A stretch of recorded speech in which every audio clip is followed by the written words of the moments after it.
Fargo Bank. Hi, I'm Catherine Gray, founder of She Angel Investors and co-founder of the She Angels Foundation. I'm also the podcast host of Invest in Her and an award-winning producer, author, and TEDx speaker. Our show, Invest in Her, features phenomenal female founders and funders. As you know, women receive less than 2% of venture capital funding. Our series is about accelerating the funding of women by connecting them to funding resources. Let's meet today's guest. Welcome to this week's episode of Invest in Her. I'm your host, Catherine Gray, founder of She Angel Investors, co-founder of the She Angels Foundation, and producer of the Show Her the Money film. I mention that because today we have on a very special guest. She's actually featured in the movie. She is the co-founder of Archer Roose Wines. Please welcome to the show, Marian Leitner-Waldman. I had to add the Waldman because I know in the movie it was Marian Leitner, but then you got married and right? Yeah. Yep. And Marian, I'm so happy to have you on today from Boston. I want everybody that's listening to know we're going on this 50-city tour with our movie, Show Her the Money. And we will be in Boston as well as many other cities around the country and around the world. And they'll have an opportunity to meet people in the movie like yourself. So happy to have you on today so we could talk a little bit about things that maybe they aren't going to hear in the movie, right? Absolutely. And Catherine, thank you so much for having me. I'm really honored to be here today. Thank you. Well, in the movie, they're going to find out about how you got some funding with SoGal Ventures, Pocket Sun, who's also featured in the movie. But I also want to talk about all your accomplishments over the past 10 years. I know people, and you've said this before, think that things are an overnight success, but it took you 10 years to get to where you are, where this is the wine of choice served on JetBlue, and you're in stores, and we're going to talk about all your distribution that you've accomplished. You also won the Mass Challenge finalist, the Babson Breakout finalist, and in these past years, also the top 10 Entrepreneur of the Year from the Boston Harbor Angels. So, this is amazing, all those accolades. Thank you. Yeah, no, it's been an amazing journey, but I always like to say that the true contributor to success is grit, and it's really grit and persistence. 100%. That goes for movie making or any type of endeavor. Honestly, it does take grit, doesn't it? That's what the creative process is, right? It's yes. Birth, and birth is hard. Labor is hard. Yep. Speaking of that, you do have a little one. What's their name? I actually have two. I have a little boy named Lawson, and I have a little girl named Celia. And yes, Celia is homesick today, so apologize if we hear any cries throughout the making of this podcast. Well, hopefully she'll get some nuggets in her subconscious and become the trailblazer entrepreneur that her mother is. She's been joining all my conference calls all day. This is just an MBA at, infant level MBA. Here we go. I love that. Well, we just saw each other in New York for our theatrical release there, which was so much fun, right? And absolutely. It's always fun to hang out with you and the gang. Yes. And, I'm so glad to have the people in the movie coming to the screenings because, people are really appreciating the movie and its content about, explaining what is venture capital and why would people want to be a part of it, either as someone like yourself receiving funding from it or investing in it. That's really the purpose of it, of take it out on the road so more people understand what venture capital is. And I know in the movie, as a new entrepreneur 10 years ago, like most entrepreneurs, you didn't really know what venture capital was, right? Or how to get your foot in the door. Talk a little bit about that. Like, is this something you would recommend to an entrepreneur? I think as we see more and more female-founded funds, there's starting to be more opportunities, but you got in at a time when, no women were getting funding, make 2%, which it still is. So you're one of the rare ones that's gotten venture capital funding. Let's talk about that. Yeah, well, I think I was pretty lucky in the sense that I had a lot of MBAs in my circle. And so I was reasonably familiar with venture funding. And I love building things and building companies. And so, I had a somewhat of an idea about the process, but the reality is that it is a black box. And in order to really start educating yourself about it, the only way that you can really do it is go to events that talk about venture funding and meet with other venture capitalists. But what I'm going to say is, and I don't mean to malign anybody in what I say, but this is really important for all the entrepreneurs out there, which is that all of the investors will say that there are particular criteria that they look for, but that's not true. What they look for is momentum. And they're looking for somebody who they can believe in. And so fundamentally, this is about figuring out ways to show up in your own power and place of authenticity, because you have to be kind of the Messiah and the preacher in order to inspire others to have faith. And the second thing is really to build that sense of momentum means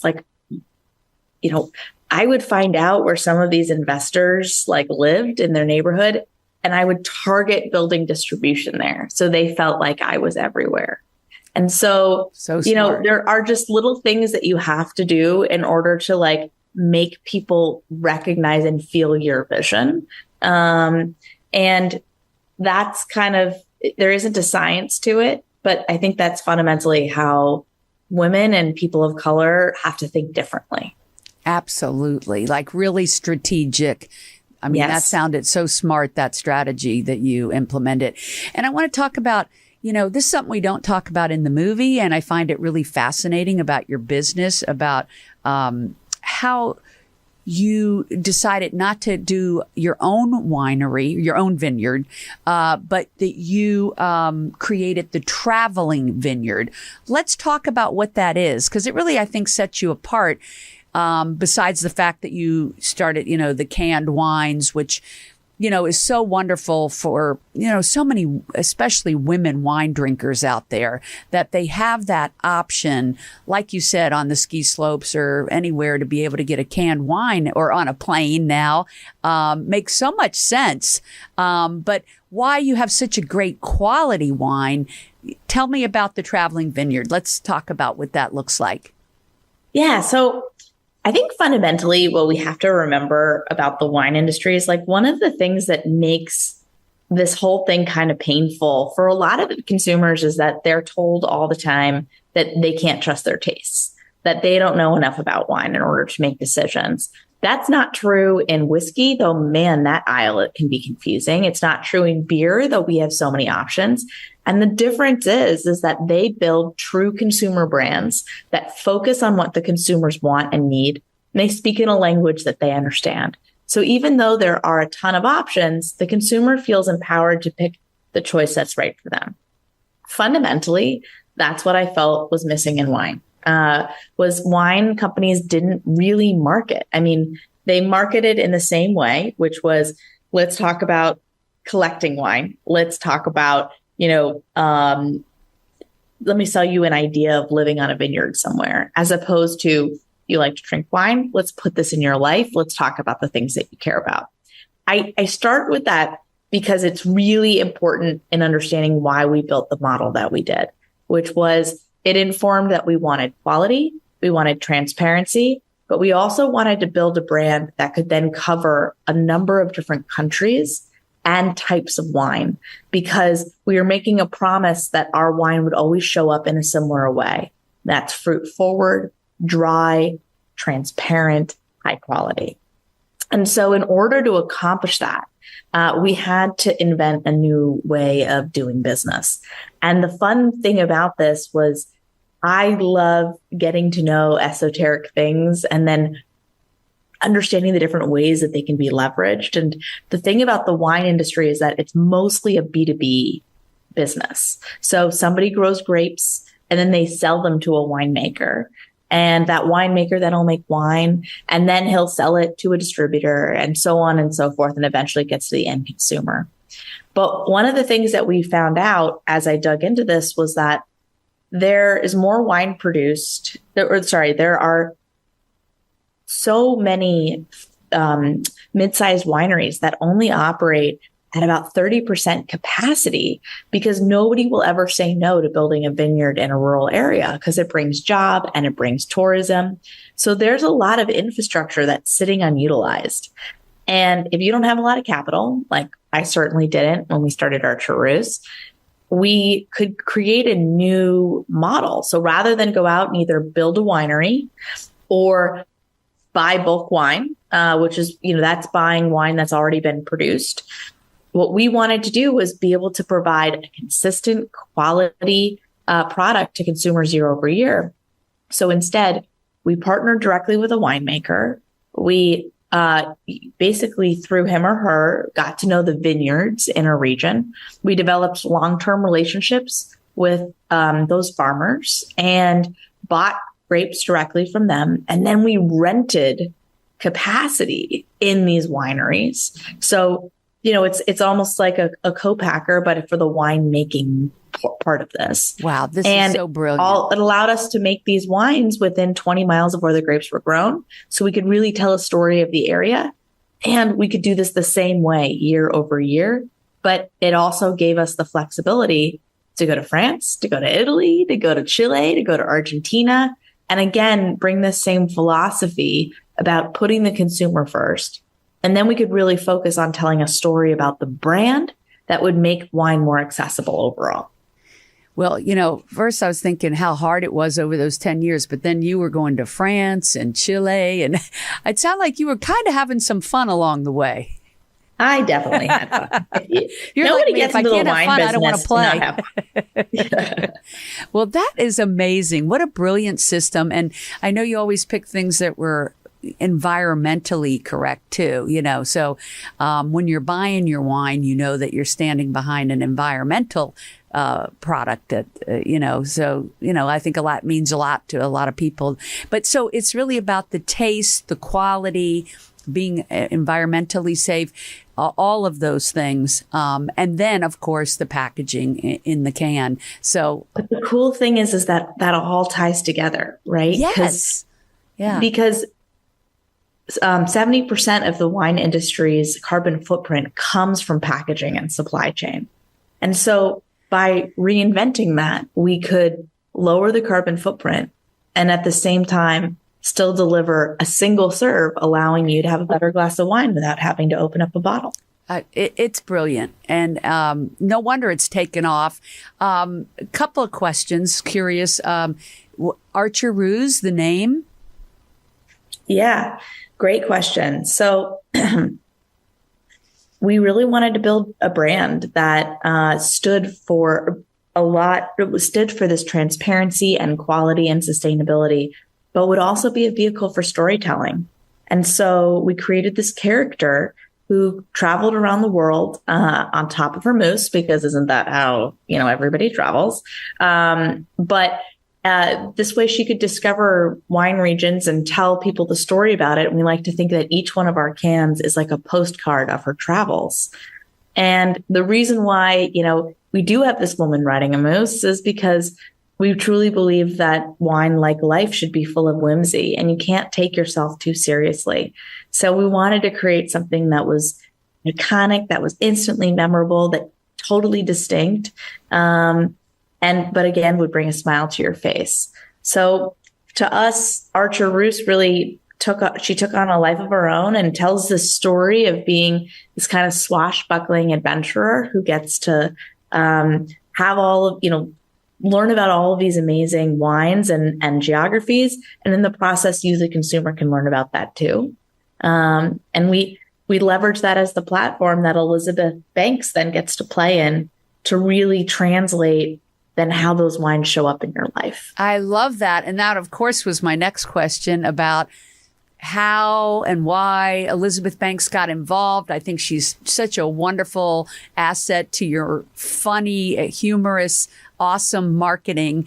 So let's talk about that. How did she get involved, and what is her role? And I think your marketing is just ingenious. Well, I always knew I wanted to get her involved. I just always knew that she was she was kind of our Roose embodied and, or personified rather. And so we sent product to her to see what she thought during the pandemic. And she was spending a lot of time at our house in Utah and going on adventures, and she kind of fell in love with the product immediately.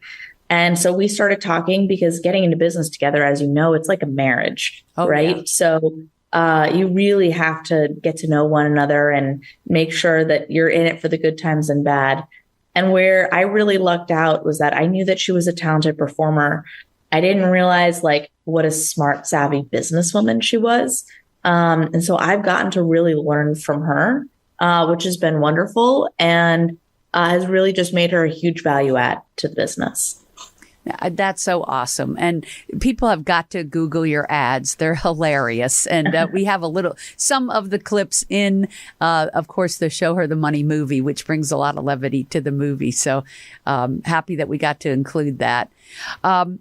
So you're on JetBlue. How did that happen? Yeah, well, to be honest, I was on an airline that will not be named, and they were pouring wines out of a big 750 milliliter bottle. And we went through some turbulence, and they spilled all over my lap. And I just thought, man, again, this is where single serve just makes so much sense. And while I had seen some individual wine bottles available on some airlines, the shape of them makes them really hard to store. They take up a ton of space.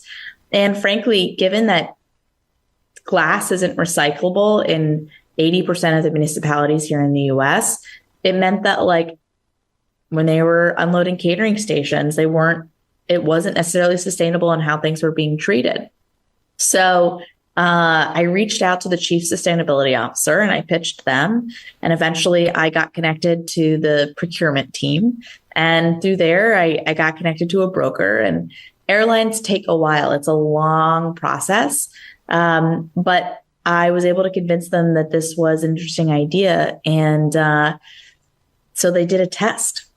But we did our test in January of 2020. And so by March, all of our planes were landed, and I had a lot of wine to figure out what to do with. But it meant that it was a real opportunity for me to get creative and to also recognize that 30% of business is about solving a problem for somebody and making sure it's mutually beneficial. 70% of it is about relationship. And I just nurtured that relationship with JetBlue through the pandemic. And as they started, introducing wine on board again, they were having a lot of supply chain issues, and we stepped in to kind of fill gaps where opportunities arose. And through that, we got the opportunity to take over their entire wine program. That's amazing. Yeah. Isn't that what they say, that it's something about when being prepared when opportunity knocks, right? So you were prepared.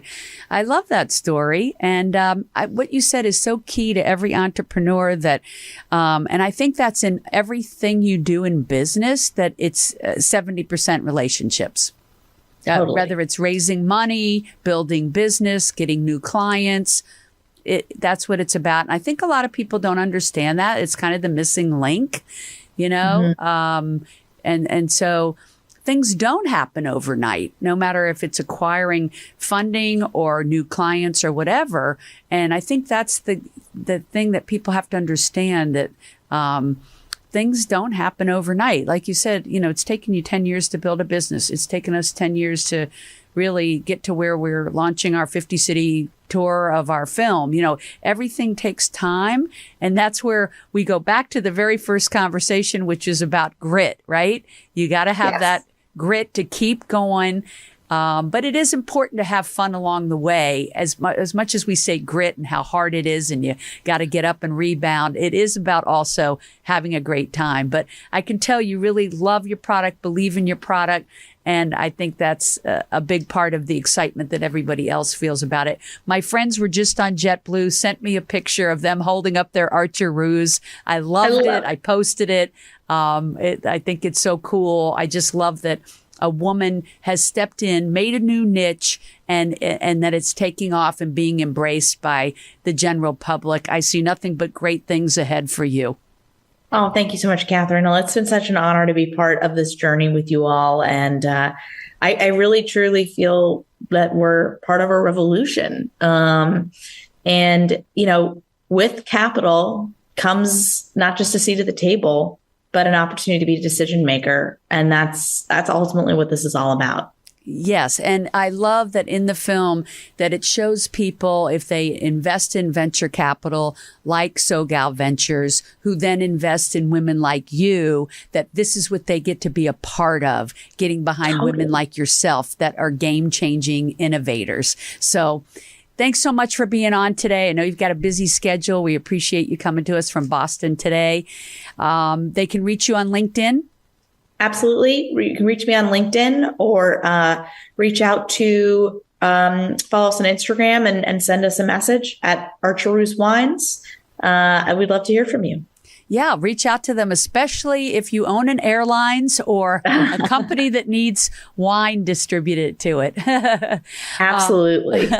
Okay, everybody. Thank you so much for tuning in. Marian, thank you for being on. You can, of course, find us at sheangelinvestors.com, but be sure to follow our movie schedule of screenings at showherthemoneymovie.com and also follow Archer Roose Wines. Be sure to pick some up today wherever you are.